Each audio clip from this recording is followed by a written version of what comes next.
Baiklah, langsung saja pada rangkuman materi pengantar sosiolinguistik. Pertama, kita masuk pada konsep linguistik dan sosiolinguistik. 1. Hakikat sosiolinguistik. Sosiolinguistik merupakan ilmu antardisiplin antara sosiologi dan linguistik. Sosiologi adalah ilmu yang mempelajari tentang manusia, lembaga-lembaga, masyarakat, dan proses sosial yang terjadi di dalam masyarakat. Sedangkan linguistik adalah bidang ilmu yang mempelajari bahasa atau bidang ilmu yang mengambil bahasa sebagai objek kajiannya. Jadi, sosiolinguistik adalah bidang ilmu yang mempelajari bahasa dalam kaitannya dengan penggunaan bahasa itu di dalam masyarakat, atau dapat didefinisikan sebagai kajian tentang bahasa dalam hubungan dalam masyarakat, menurut Sayamar Malabar. 2. Sosiolinguistik sebagai kajian interdisipliner. Menurut Cher, sosiolinguistik adalah subdisiplin linguistik yang mempelajari bahasa dalam hubungan pemakaian di masyarakat. Dalam kajian ini, antara lain dibicarakan pemakaian bahasa, tempat pemakaian bahasa, tata tingkat bahasa, dan pelbagai akibat adanya ragam bahasa itu. 3. Sosiolinguistik sebagai linguistik terapan. Linguistik murni mencakup fonetik, fonologi, morfologi, sintaksis, dan semantik. Cakupan linguistik terapan adalah bahasa, yaitu bahasa yang digunakan manusia yang berfungsi sebagai sistem komunikasi yang menggunakan ujaran sebagai medianya. Linguistik terapan mengkaji hubungan bahasa dengan faktor-faktor di luar bahasa untuk memecahkan masalah praktis yang terdapat di dalam masyarakat. Linguistik terapan berhubungan dengan berbagai bidang ilmu. Salah satunya dengan ilmu sosiologi sehingga melahirkan disiplin ilmu sosiolinguistik. Hubungan antara bahasa dan masyarakat. Bentuk hubungan bahasa dan masyarakat adalah adanya hubungan antara bentuk-bentuk bahasa tertentu yang disebut variasi ragam atau dialek, dengan penggunaannya untuk fungsi-fungsi tertentu di dalam masyarakat. Bahasa sangat erat kaitannya dengan masyarakat, karena bahasalah yang membentuk suatu ujaran dalam masyarakat. Masyarakat membutuhkan bahasa sebagai alat komunikasi antara sesama. Selanjutnya kita masuk pada kontak bahasa dan diklosia. Menurut Thomason 2001 berpendapat bahwa kontak bahasa adalah peristiwa penggunaan lebih dari satu bahasa dalam tempat dan waktu yang sama. Pengguna bahasa ini menuntun penutur untuk berbicara dengan lancar sebagai dwibahasawan atau multibahasawan, namun terjadinya komunikasi antara penutur dua bahasa yang berbeda pun sudah dikategorikan sebagai peristiwa kontak bahasa. Sebagai contoh, ketika kedua kelompok wisatawan yang saling meminjamkan alat masak selama 2 atau 3 jam, mereka pasti berusaha untuk saling berkomunikasi satu sama lain. Peristiwa komunikasi ini, meskipun mungkin dalam bentuk yang sangat sederhana, sudah termasuk dalam kategori kontak bahasa. Selanjutnya, diklosia. Kata diklosia berasal dari bahasa Prancis, yaitu diklosi, yang pernah digunakan oleh Marquis, seorang linguistik Prancis.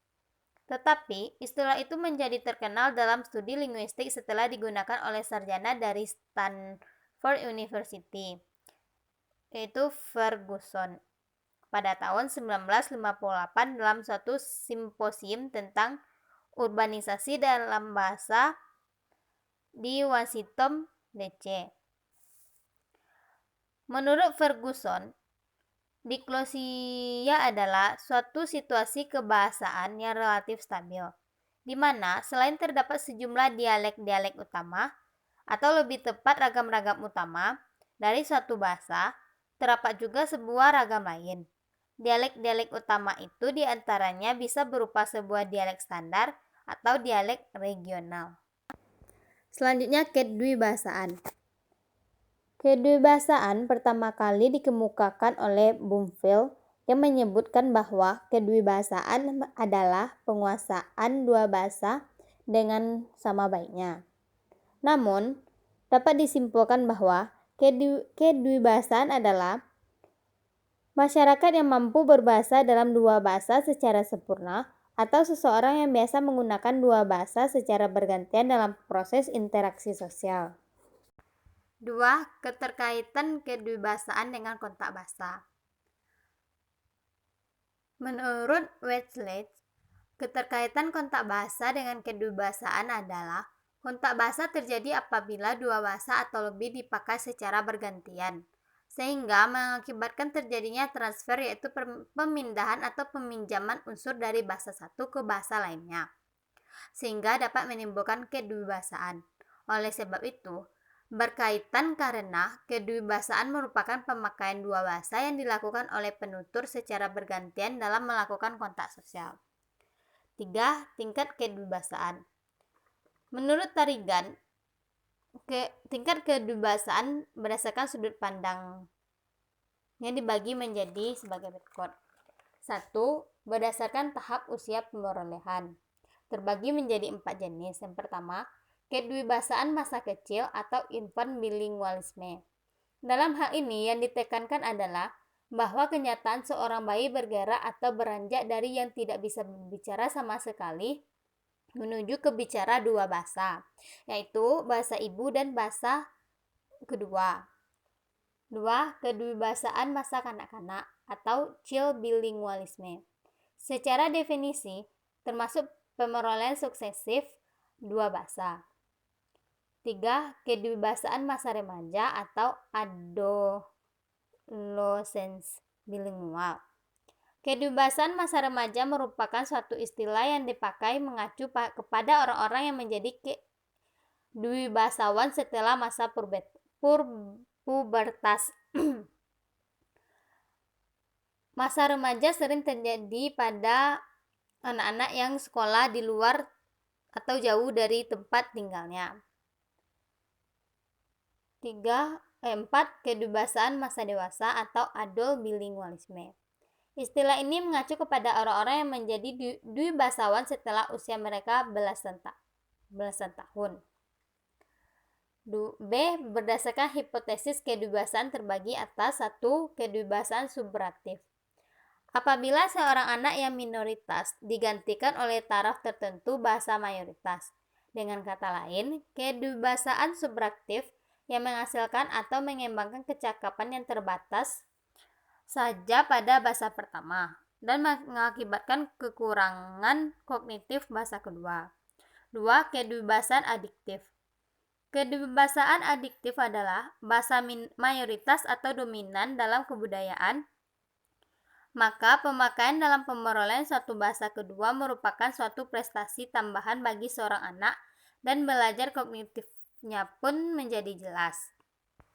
Contoh kedewasaan yaitu seorang anak yang berasal dari kampung yang merantau ke kota dapat dikatakan dewasawan karena dia dapat berbicara dengan bahasanya di kampung dan juga berbahasa baru atau bahasa Indonesia di kota. Menganalisis pemakaian bahasa berdasarkan konteks sosial dan budaya masyarakat dan implikasinya dalam pembelajaran bahasa Indonesia. Secara sosiologi, aspek kedewasaan pada seseorang adalah dapat menggunakan dua bahasa secara berganti-gantian dalam konteks sosial dan dengan masyarakat. Contohnya, masyarakat atau sesuatu kelompok penutur melakukan urbanisasi, transmigrasi atau berpindah-pindah tempat. Maka, jika suatu masyarakat memiliki kedewasaan secara sosial, akan mempermudah dalam berkomunikasi atau melakukan kontak sosial. Karena kemampuan bahasa yang dimiliki, maka akan mudah untuk masyarakat atau sekelompok penutur dalam menyesuaikan diri dalam kontak sosial dan lingkungan sekitar. Selanjutnya masuk pada campur kode dan ahli kode. Ahli kode atau kode switching adalah peristiwa peralihan dari satu kode ke kode lain Misalnya, penutur menggunakan bahasa Indonesia, kemudian beralih menggunakan bahasa Jawa atau bahasa lainnya. Selanjutnya, campur kode. Campur kode atau kode mixing terjadi apabila seorang penutur menggunakan suatu bahasa secara dominan untuk mendukung suatu tuturan di CCP dengan unsur bahasa lain. Hal ini biasanya berhubungan dengan karakteristik penutur, seperti latar belakang sosial, tingkat pendidikan, atau rasa keagamaan. Selanjutnya masuk pada interferensi dan integrasi bahasa. 1. Pengertian interferensi. Interferensi bahasa merupakan suatu keadaan saat pengguna bahasa mengambil unsur atau fitur dari bahasa sumber untuk digunakan sebagai pelengkap atau pembantu dalam penggunaan bahasa kedua. Proses ini dianggap sebagai hal yang negatif dalam perspektif kemurnian bahasa, karena dapat mengganggu atau merusak tatanan bahasa yang sedang digunakan dalam penuturan. 2. Tataran interferensi, yaitu A. Interferensi dalam bidang fonologi. Jika penutur bahasa Jawa mengucap kata-kata berupa tempat yang berawalan huruf B, D, G, dan J, misalnya kata Bandung, Deli, Gombong, dan Jambi, seringkali orang Jawa mengucapnya Bandung, Gombang, dan Jambi. 2. Interferensi dalam morfologi. Interferensi dalam morfologi dipandang oleh para ahli bahasa sebagai interferensi yang paling banyak terjadi. Misalnya, bubaran, kepukul, sungguhan, dan lainnya. 3. Interferensi dalam bentuk kalimat. Interferensi dalam bentuk kalimat jarang terjadi. Hal ini memang perlu dihindari karena pola struktur merupakan ciri utama kemandirian suatu bahasa. Misalnya, rumahnya ayahnya Ali yang besar sendiri di kampung itu. Bentuk tersebut merupakan interferensi karena sebenarnya ada pandangan bentuk tersebut yang dianggap lebih baik, yaitu rumah ayah Ali yang besar di kampung ini. 4. Interferensi semantik. Berdasarkan bahasa resipien atau penerima, interferensi semantik dapat dibedakan menjadi A. Jika interferensi terjadi karena bahasa resipien menyerap konsep kultural beserta namanya dari bahasa lain, yang disebut sebagai peluasan atau ekspansif. B. Yang perlu mendapat perhatian interferensi harus dibedakan dengan ahli kode dan campur kode. Selanjutnya, 3. Interferensi bahasa dalam pandangan psikologi behavioral. Berdasarkan sudut pandang psikologi, konsep tentang anakon dilatar belakangi oleh psikologi behavioral, sedangkan konsep tentang anakes dilatar belakangi oleh psikologi kognitif atau mentalitik modern. Berikut tokoh psikologi behavioral. 1. Edward Litordike. 2. Ivan Pavlov. 3. B.F. Skinner. 4. Interferensi bahasa dalam pandangan psikologi mentalistik. Menurut Pateda, itu mengungkapkan bahwa pada tahun 1000 kritis terhadap keamanan anakon semakin kuat. Kritik ini muncul terutama dari linguis yang beraliran transformasi generatif.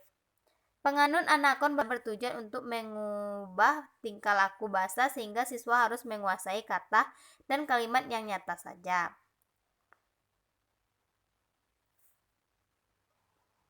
Jadi, dalam pandangan kaum mentalistik, interferensi bahasa bukanlah disebabkan oleh pengaruh penguasaan bahasa ibu atau bahasa pertama. Karena individu bahasa lain, interferensi ditempatkan sebagai suatu proses dalam pembelajaran. Jika proses belajar dikembangkan secara berkelanjutan, maka interferensi dapat diminimalkan atau justru dapat dihilangkan sama sekali. 5. Integrasi bahasa. Mickey dan Orsten menjelaskan bahwa integrasi bahasa adalah proses penggunaan bahasa-bahasa lain dalam bahasa tertentu dalam bahasa tertentu itu sudah dianggap sebagai unsur sah. Jika sebuah unsur, misalnya kata radio, sudah dianggap sebagai kosakata bahasa Indonesia baku, berarti unsur bahasa atau kata radio tersebut dianggap sudah berintegrasi dengan bahasa Indonesia karena sebenarnya kata itu berasal dari bahasa Inggris radio. Penerimaan unsur bahasa lain ke dalam bahasa tertentu sampai menjadi berstatus integrasi memerlukan waktu dan tahap yang relatif panjang. Proses penerimaan unsur bahasa asing, khususnya kosakata, dalam bahasa Indonesia pada awalnya tampak dilakukan secara audial. Artinya, mula-mula penutur bahasa Indonesia mendengar betul-betul leksikal itu dituturkan oleh penutur aslinya. Lalu penutur bahasa Indonesia tadi mencobakannya dan menggunakannya dalam berkomunikasi. Selanjutnya masuk pada ilmu bahasa dan implikasinya dalam pembelajaran bahasa Indonesia. Perkembangan dalam keberagaman kajian bahasa sebagaimana diuraikan menunjukkan bahwa bahasa manusia memiliki cakupan yang sangat luas sehingga dapat dikaji dari berbagai sudut pandang. Bahasa dapat dikaji dari paradigma ilmu bahasa sendiri. Dapat pula dikaji dari paradigma ilmu lainnya. Dengan mempelajari bahasa Indonesia, para penentu kebijakan pendidikan, guru, dan ilmuwan pengajar bahasa tidak perlu tergesa-gesa dan bersikap keras dalam menentukan pilihan pendekatan dalam pengajaran bahasa Indonesia dengan melakukan caci maki terhadap pendekatan lama dan mengeluh-elukan pendekatan baru. Sebagai contoh, ketika terjadi pembaruan kurikulum, yakni dari kurikulum 1975 sampai 2004 saat ini, upaya promotif untuk menyukseskan program baru tersebut sering dilontarkan dengan pernyataan-pernyataan yang menunjukkan kelemahan program lama.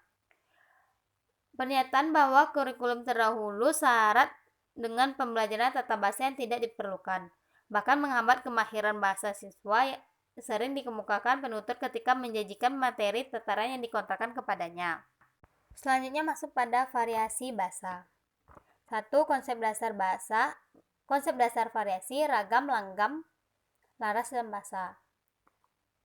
Variasi menurut Chir yaitu keragaman bahasa yang disebabkan oleh adanya kegiatan interaksi sosial yang dilakukan oleh masyarakat atau sekelompok yang sangat beragam dan dikarenakan oleh penuturnya yang tidak homogen. 2. Ragam. Ragam merupakan pandanan kata variety dalam bahasa Inggris yang artinya akumulasi wujud berbagai manifestasi bersyarat maupun tak bersyarat dari satu satuan yang dihasilkan oleh alat ucap manusia dan dapat dikaitkan dengan faktor eksternal seperti daerah geografis maupun kelompok sosial. 3. Langgam atau style. Langgam bahasa dalam masyarakat Indonesia yang mengenal undak-usuk atau tata krama tertentu dalam berbahasa yang disebabkan oleh konteks komunikasi, terutama mitra tutur dan topik. Misalnya, dalam masyarakat Jawa, Sunda, dan Minangkabau. 4. Laras. Kata laras lebih tepatnya dipandakan dengan kata bahasa Inggris yaitu register, yaitu ragam bahasa yang di dalamnya memiliki ciri-ciri variasi yang khas pula, yang dikaitkan dengan bidang kerja atau profesi dan kajian keilmuan tertentu. 2. Sumber pencetus variasi bahasa. Menurut Nababan, bahasa memiliki dua aspek mendasar, yaitu bentuk atau fisik yang berupa ujaran lisan maupun tertulis, dan makna atau isi yang secara umum dikategorikan sebagai makna leksikal, fungsional, dan struktural.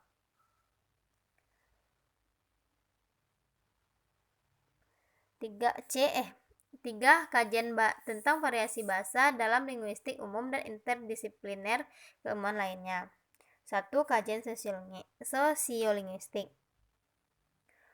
Variasi atau ragam bahasa merupakan pokok studi sosiolinguistik. Secara umum, sosiolinguistik membahas hubungan bahasa dengan penutur bahasa sebagai anggota masyarakat. 2. Interdisipliner ilmu lainnya. Sosiolinguistik adalah ilmu yang bersifat interdisiplin yang mengkaji masalah bahasa dengan kaitannya dengan penggunaan bahasa itu dalam masyarakat situasi yang bervariasi. 3. Pengklarifikasian variasi bahasa. 1. Kajian bahasa ditinjau dari variasi formalitas komunikasi. Martin Jones mengungkapkan adanya ragam-ragam bahasa yang disebabkan oleh tingkat formalitas dalam komunikasi. Variasi formalitas yang diungkapkan Jones ada 5, yaitu sangat resmi atau baku, resmi, faktual, atau situasi kebanyakan, santai, dan akrab. 2. Variasi dari segi penutur terbagi menjadi idiolek, dialek, kronolog, sosioleg.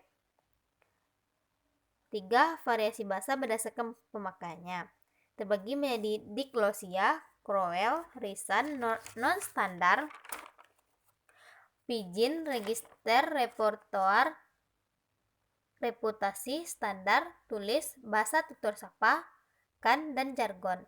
4. Variasi bahasa berdasarkan segi situasi, bahasa formal dan non-formal. 5. Variasi bahasa dari segi status sosial, yaitu bahasa ibu, bahasa daerah, lingua franca, bahasa nasional, bahasa negara, bahasa pengantar, bahasa persatuan, dan bahasa resmi. Selanjutnya masuk pada implikasi variasi bahasa. Bahasa dan budaya. Bagaimana hubungan antara bahasa dan budaya? Dengan bahasalah seorang anak memperoleh sikap, nilai-nilai, cara berbuat, dan sebagainya yang kita sebut dengan kebudayaan. B. Variasi bahasa Indonesia. Variasi bahasa merupakan seperangkat pola tutur manusia yang mencakup bunyi, kata, dan ciri-ciri gramatikal yang secara unik dapat digabungkan dengan faktor eksternal, seperti geografis dan faktor sosial. C. Penggunaan bahasa dan variasi bahasa dalam berbahasa dan berbudaya. Di Inggris dan Amerika Serikat digunakan bahasa Inggris sebagai media berkomunikasi. Karena perbedaan budaya di kedua negara tersebut, adanya ungkapan yang sama dalam bahasa Inggris yang dimaknai secara berbeda. Ungkapan "A Rolling Stone Gather No Moss" oleh penutur Inggris diartikan orang yang selalu berpindah atau berganti tempat dan pekerjaan tidak akan menjadi kaya. Bagi orang Inggris, ungkapan itu memberitahu perlunya kesabaran dalam bekerja di suatu tempat untuk mencapai sukses. Sebaliknya, orang Amerika mengartikan bila orang senantiasa bergerak, tidak akan berkarat. Perbedaan itu disebabkan oleh perbedaan pikiran dan tanggapan terhadap hal yang sama. Dengan demikian, bahasa diatur oleh struktur kebudayaan dan masyarakat. Menurut Suzuki, dalam Numazawa. Selanjutnya masuk pada sikap bahasa, pemilihan, dan pembekuan bahasa. 1. Sikap bahasa. Sikap bahasa adalah tanggapan atau pandangan seseorang terhadap suatu bahasa, apakah senang atau tidak terhadap bahasa tersebut, sehingga sikap bahasa mempengaruhi terhadap pemilihan bahasa. 2. Pemilihan bahasa. Pemilihan bahasa menurut Faso adalah memilih sebuah bahasa secara keseluruhan dalam suatu komunikasi. Dalam masyarakat multibahasa tersedia berbagai kode, baik berupa bahasa, dialek, variasi, dan gaya untuk digunakan dalam integrasi sosial. 3. Pembakuan bahasa. Pembakuan bahasa adalah proses pemilihan satu ragam bahasa untuk dijadikan bahasa baku atau resmi, serta usaha pembinaan dan pengembangannya, yang bisa dilakukan terus-menerus. Pembakuan bahasa berarti pemilihan salah satu variasi yang diangkat untuk mendukung fungsi-fungsi tertentu dan ditempatkan di atas variasi yang lain. Pembakuan bahasa tidak dimaksud untuk mematikan variasi-variasi bahasa non-baku. 4. Struktur linguistik bahasa baku. 1. Pengertian bahasa baku. Menurut Nursaid dan Maksan, bahasa baku adalah penempatan bahasa atau variasi menjadi bahasa yang standar yang digunakan dalam komunikasi formal dalam suatu wilayah geografis. 2. Perencanaan pembakuan bahasa. A. Jenis pemilihan, penetapan bahasa, dan pengembangan bahasa. 2. Konsep perencanaan bahasa. Perencanaan bahasa merupakan kegiatan yang dilakukan sesudah melakukan kebijakan bahasa. Istilah perencanaan bahasa pertama kali digunakan oleh Haugen. Pengertiannya yaitu usaha untuk membimbing perkembangan bahasa ke arah yang diinginkan oleh para perencana. 2. Perencanaan bahasa, yaitu pendekatan instrumen dan pendekatan sosial-linguistik. 3. Pertimbangan praktis. 1. Siapa yang membakukan? Usaha pembakuan bahasa Indonesia sudah berlangsung sejak tahun 1979. Kodifikasi dalam Kamus Besar Bahasa Indonesia bermakna pencatatan norma yang telah dihasilkan oleh pembakuan dalam bentuk baku tata bahasa, seperti pedoman lafal, pedoman ejaan, pedoman pembentukan istilah atau kamus. 2. Proses pembakuan itu terbagi menjadi pemilihan, kodifikasi, penjabaran fungsi, persetujuan. 4. Pertimbangan lain, analisis laba rugi dan analisis keterimaan. 5. Struktur linguistik bahasa baku. 1. Bahasa baku. Cir dan Leoni mengatakan bahasa baku adalah salah satu variasi bahasa yang disepakati sebagai ragam bahasa yang dijadikan tolak ukur untuk menentukan baik atau buruknya bahasa yang digunakan dalam komunikasi resmi. 2. Fungsi bahasa baku. A. Fungsi pemersatu, menyatukan perbedaan variasi bahasa dalam masyarakat. 2. Fungsi pemisah, memisahkan penggunaan ragam tersebut untuk situasi tertentu. 4. Fungsi harga diri, penggunaan ragam bahasa baku akan merasa lebih daripada yang tidak digunakan. 4. Fungsi kerangka acuan, dapat dijadikan tolak ukur norma pemakaian berbahasa yang baik dan benar. 3. Pemilihan bahasa baku. Menurut Mulyano, ragam bahasa yang dianggap baku adalah ujaran atau tulisan yang dipakai oleh golongan masyarakat yang paling luas pengaruhnya dan paling besar kewibawaannya. 4. Bahasa baku, bahasa Indonesia baku. Dari segi pelafalan bahasa Indonesia yang dianggap baku adalah pelafalan penyiaran TVRI atau RRI. 2. Dari segi ejaan bahasa Indonesia yang baku adalah EBI. 3. Dari segi tata bahasa, pembakuan tata bahasa Indonesia yang dilaksanakan dengan munculnya buku tata bahasa baku bahasa Indonesia. 4. Dari segi kosakata, kebakuan kosakata bahasa Indonesia dilihat dari ejaan, pelafalan, bentuk, dan sumber pengambilan. Selanjutnya, perencanaan dan pembakuan bahasa Indonesia sebagai bahasa nasional. Menurut Holmes, bahasa nasional merupakan sebuah bahasa dalam politik, budaya, dan unit-unit sosial. Itu secara umum dikembangkan sebagai sebuah simbol dalam persatuan nasional, mempunyai fungsi untuk mengidentifikasi sebuah negara dan mempersatukan rakyatnya.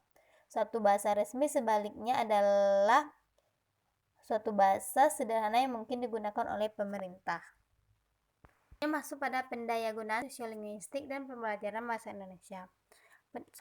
Pendayagunaan sosiolinguistik dalam pembelajaran bahasa peralihan behavioristik. Perkembangan metode pengajaran bahasa berkaitan erat dengan psikologi, terutama psikologi belajar. Salah satunya metode bahasa yang dibelatari oleh psikologi behavioral adalah metode audiolingual. 2. Pendayagunaan sosiolinguistik dalam pembelajaran bahasa beralihan mentalistik. Psikologi behavioral mendapat ketantangan keras dari pengajar psikologi mentalistik atau kognitif. Keberatan utama adalah teori-teori behavioral bersifat mekanistik, padahal kondisi psikis manusia dan perkembangannya tidak akan pernah menyerupai peralatan mekanis.